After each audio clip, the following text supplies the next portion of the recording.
Bonsoir. Un point hebdo sur le CAC, le DAX, le SP 500, le Nasdaq et le Dow Jones. Le CAC qui a clôturé, il a clôturé, je vous disais ce matin dans une vidéo short sur ailleurs, pardon, qu'il fallait pas casser la SMA 200 en clôture. Si on cassait la SMA 200 en clôture, il y avait de fortes probabilités de revenir ici sur les 4537, les 7537, 7505. Je vais mettre un peu plus grand pour qu'on le voit. Voilà.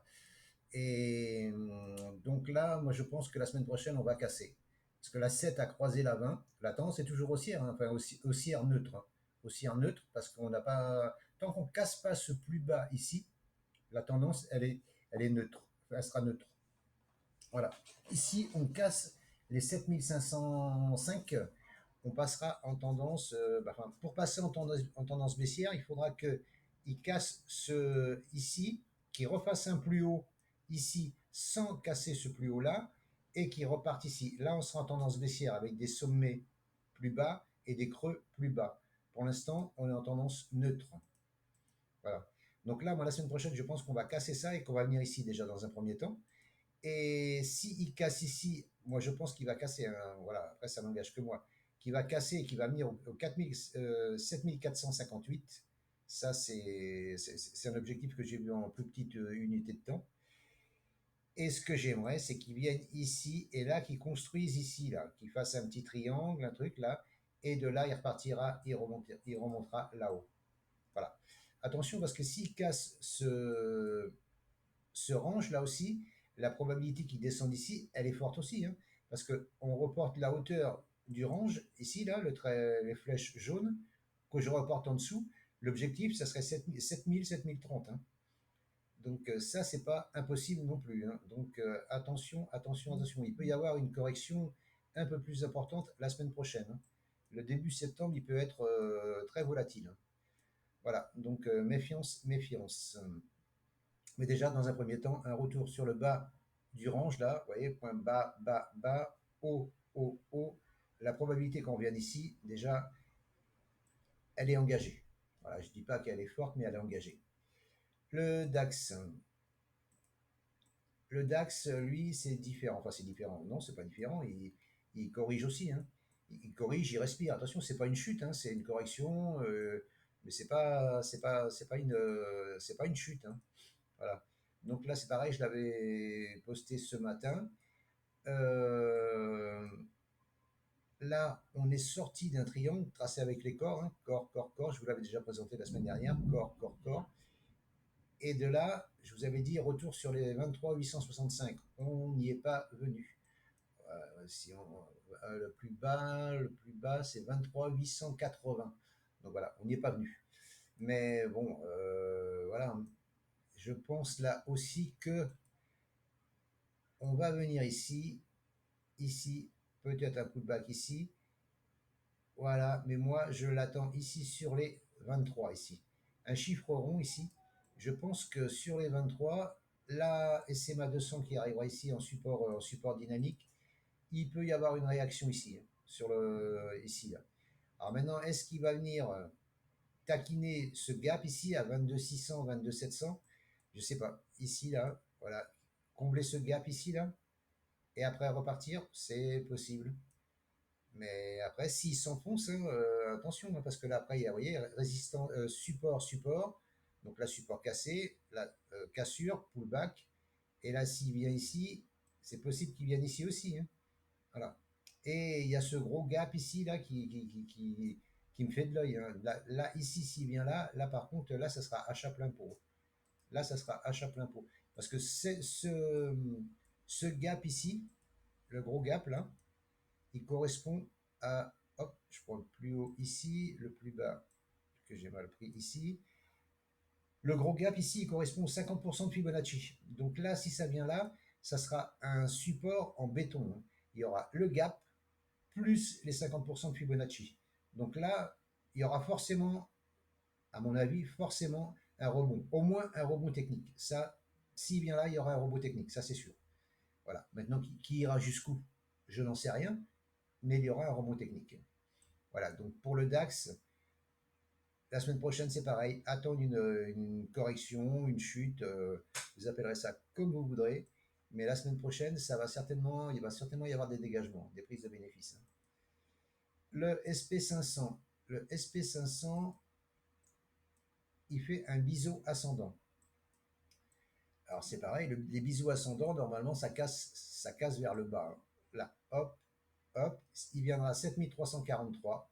S'il casse 7343, 7238. S'il casse 7238, 7186, 7174. Ça, c'est mon scénario privilégié. Celui-là, c'est mon scénario privilégié. Donc là, je vous disais, les biseaux, généralement, ça casse vers le bas. C'est pas toujours vrai. Regardez, là, il y a un biseau, il a cassé vers le haut. Et je vous en ai trouvé deux, trois là derrière, là. Un biseau, ça casse vers le bas. Un biseau, ça casse vers le bas. Un biseau, ça casse vers le bas.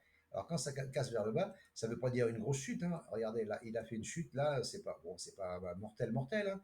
Ici, c'est pareil, hein. Hop, hop, hop, il a fait une chute ici. Ok, c'est pas mortel. Par contre, ici, hop là, alors là, c'était une tuerie, hein. Là, il est descendu comme un malade, hein. Alors, quelquefois, c'est violent, et quelquefois, ce n'est qu'une correction, qu'une respiration. Voilà. Donc là, qu'est-ce qui va se passer là? J'en sais rien. La probabilité qu'il descende vers le bas, elle est forte. Mais c'est qu'une probabilité, c'est pas une certitude, hein.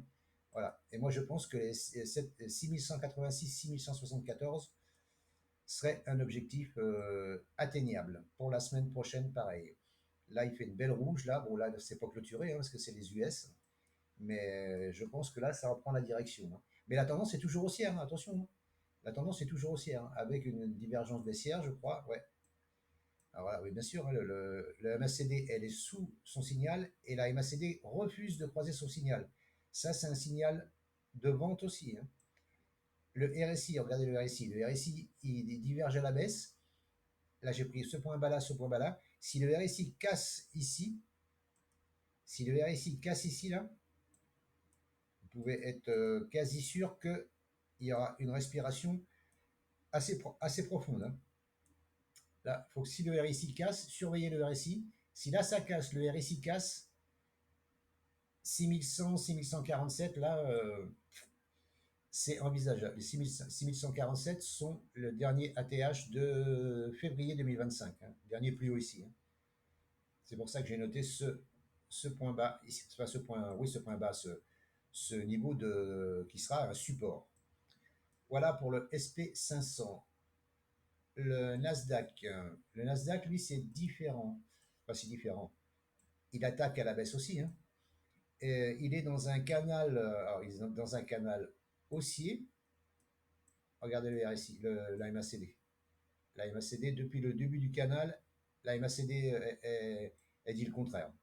Le RSI ici, point haut, point haut, point haut, point haut. Vous voyez bien que là c'est plus haut et là c'est plus bas. Divergence baissière. Divergence baissière. Si il casse, j'ai enlevé ça. Ça c'était la semaine dernière. Si il casse ce canal ici là, la probabilité de revenir ici, elle est très forte. Là, il peut casser ici, venir à ce dernier plus bas ici là, faire un rebond et venir ici. Ça, c'est ce que j'envisage. C'est ce que j'envisage pour le début de la semaine prochaine. Début de la semaine prochaine, peut-être la deuxième semaine de septembre aussi, hein. Voilà. Et moi, ce qui m'intéresserait le plus, ce serait un retour dans ce carré jaune ici. Voilà. Mais bon, est-ce que ça le fera? Par contre, là, s'il vient là, ici, là, c'est achat plein pot. Là, il faudra attendre une correction. Par contre, là, il faudra attendre une pattern, un triangle, vous voyez, un truc comme ça, là, hop, là. Après, la cassure de ça, là, et là, on achète. Voilà ce que je vais attendre pour la semaine prochaine. Sur le Nasdaq. Le Dow Jones. Le Dow Jones, lui, il est plus fort, à mine de rien. Parce que là, la tendance, hop là, je fais des traits partout. La tendance, elle est toujours haussière.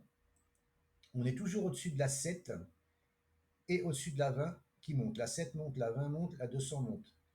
Je vous avais annoncé ce signal ici d'achat, là, ici.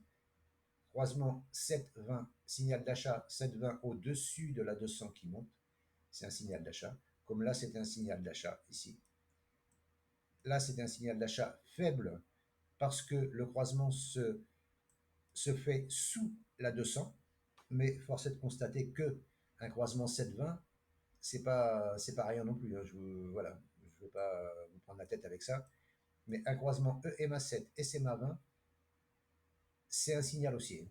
Voilà. De toute façon, vous le voyez, hein, là, voilà.